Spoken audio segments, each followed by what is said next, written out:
ABC4 News at 10 starts now. Welcome to the News at 10, everyone. I'm Brian McElhatton. It is a busy night of news, so let's get right to it now. We begin with the scorching fires, pending evacuations, and smoldering homes.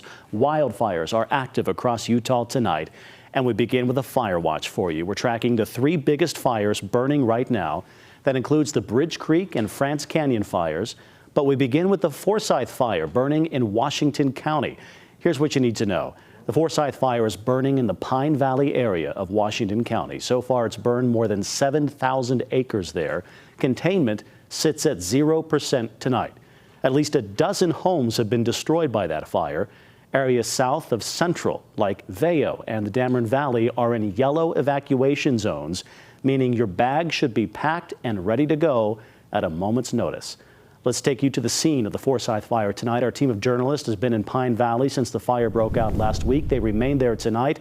My colleague Sarah Murphy joins us with more on how the fire will fundamentally change people's lives there.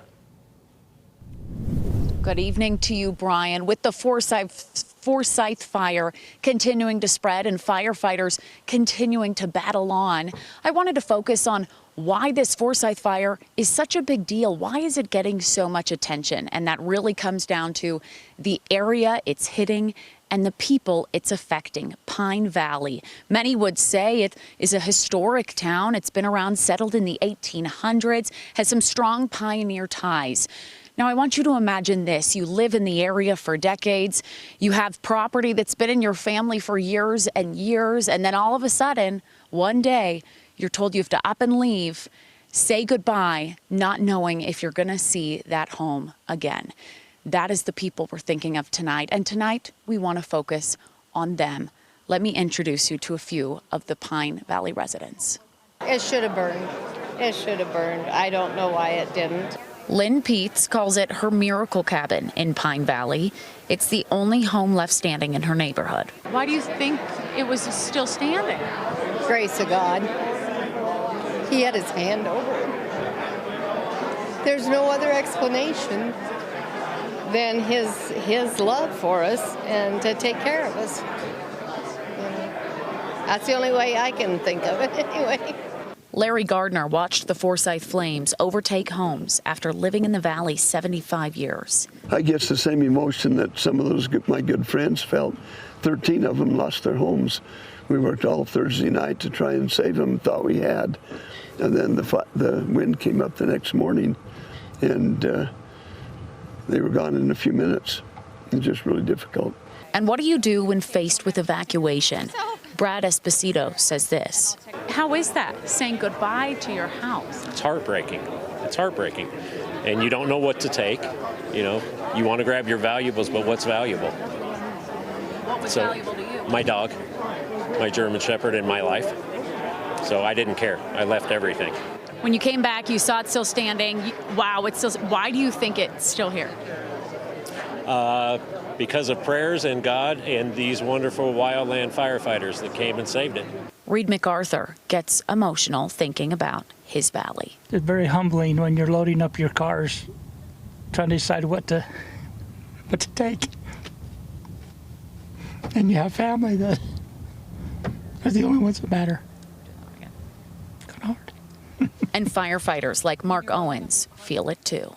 Being deployed to do structure protection and feeling that these structures are in good shape, they're safe, and then hours, and then calling a friend and saying, hey, your place is okay, and then 6 hours later calling my friend and saying your place is gone. But in the smoke, some, like Bradley Root, they find the good. It's just what happens when a disaster hits. The worst things happen, and it brings out the best in people. People are looking out for their neighbors. Even when something bad happens to them, first thing they say is, what can I do to help? And Lene Peavy agrees it brings people together. That's the kind of people we're dealing with up here, neighbors. So everyone in this town has come together, and it's like Pine Valley is part of us. And it doesn't matter where you live now, we're all family. Such incredible people in all of Utah, really. We're seeing some of them in Pine Valley this weekend. You saw there at the end that optimism, that positivity of banding together despite going through the unthinkable. It was a unique evening. We saw the Pine Valley community gather at the Central Fire Station. That's the area we're at right now for the first public community informational meeting they've had since the Forsyth Fire began Thursday night. We heard from incident management. We heard from local coordinators and cooperators, a little bit of information on the fire so far. A big question from many Pine Valley community members was, when can we go back and see our homes? And unfortunately, the answer, they still don't have a set one for them. The Pine Valley Fire Chief talked about how they still are working to clear up the area. It's not quite safe to go home yet. That was a big update tonight. They did note something they called be fire-wise, especially as we're getting into these dry conditions, these dry summer months and these windy conditions. They noted that was the difference between some homes that were able to continue standing as they had fire-wise good qualities. They were steady and they were resilient. We do know they talked about a little bit about the progress they've made. They acknowledged the hard work of the firefighters. Some of them, we're told, had to work 36 hours straight, especially at the beginning. We're hoping to speak with some of them a little bit more tomorrow. They're a little concerned with the possible forecast over the next few days. We've had a little bit of cooler temperatures recently. They expect it to be a bit warmer, but they say they're standing by. They're prepared. They have crews here. They have a plan. We will continue to keep that updated. But again, we are thinking of those affected here in Pine Valley on this Monday night. Live in Washington County, Sarah Murphy, ABC 4 News.